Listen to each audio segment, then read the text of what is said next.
नमस्कार, मैं हूं ममता सिंह। आप देख रहे हैं वर्ल्ड इन्फॉर्मेशन न्यूज। चलिए शुरुआत करते हैं इस वक्त से जुड़ी हुई खास बड़ी और विशेष खबरों से।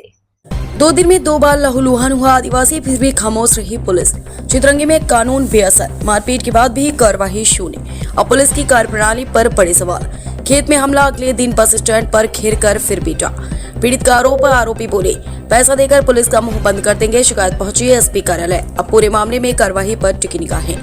सिंगरौली जिले के चितरंगी थाना क्षेत्र में कानून व्यवस्था को लेकर गंभीर सवाल खड़े हो गए हैं। ग्राम तेंदुआ निवासी एक आदिवासी व्यक्ति के साथ लगातार 2 दिनों में हुई बर्बर मारपीट की घटनाओं के बावजूद थाना पुलिस द्वारा अब तक कोई ठोस कार्रवाई नहीं किए जाने का आरोप लगा है।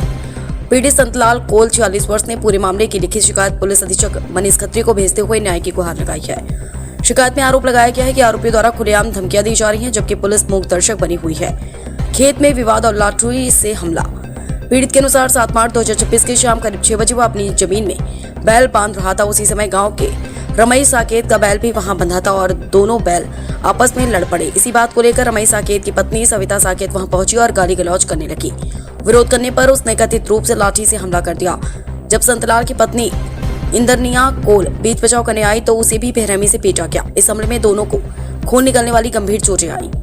जान बचाने के लिए संतलाल पास के घर में छिप गया, लेकिन आरोप है कि वहां भी पत्थर फेंके गए और जाते जाते जान से मारने की धमकी दी गई। अगले ही दिन बस स्टैंड पर घेर कर फिर हमला।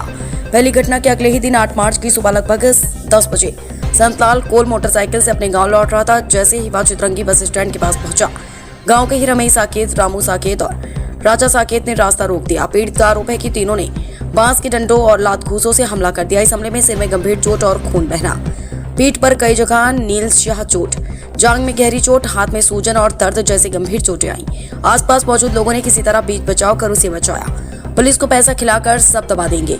पीड़ित ने अपनी शिकायत में गंभीर आरोप लगाया है कि आरोपी खुलेआम धमकी दे रहे हैं और तुम लोगों को जान से मार देंगे। पुलिस हमारा कुछ नहीं बिगाड़ सकती, पैसा खिलाकर सबका मुंह बंद कर देंगे। थाने में शिकायत, फिर भी कार्रवाई नहीं। संतलाल कोल का आरोप है कि उसने दोनों घटनाओं की जानकारी थाना चितरंगी पुलिस को दी, लेकिन अब तक आरोपियों के खिलाफ कोई सख्त कार्रवाई नहीं हुई। इससे पीड़ित परिवार दहशत में है और अपनी सुरक्षा को लेकर चिंतित है। इन आरोपियों पर मामला दर्ज करने की मांग पीड़ित ने पुलिस अधीक्षक से मांग की है कि आरोपियों सविता साकेत, रमई साकेत, रामू साकेत, चंदा साकेत, राजा साकेत, छोटकी और कोलू साकेत के खिलाफ मारपीट दंड संहिता की धारा 294, 323, 324, 341, 506, 34 के तहत मामला दर्ज कर तत्काल गिरफ्तारी की जाए। बड़ा सवाल, क्या चितरंगी में खत्म हो गया कानून का खौफ? क्या शिकायतों के बाद भी कार्रवाई न होना पुलिस की कार्यप्रणाली पर सवाल नहीं उठाता? क्षेत्र में चर्चा है कि अगर समय रहते कार्रवाई नहीं हुई तो ऐसे मामलों में आरोपियों के हौसले और बुलंद हो सकते हैं। अब निगाहें एसपी कार्यालय पर। पूरा मामला पुलिस अधीक्षक कार्यालय तक पहुंच चुका है।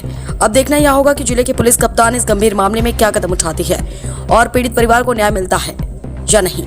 वर्ल्ड इन्फॉर्मेशन न्यूज से संवाददाता विवेक कुमार द्विवेदी की खास रिपोर्ट।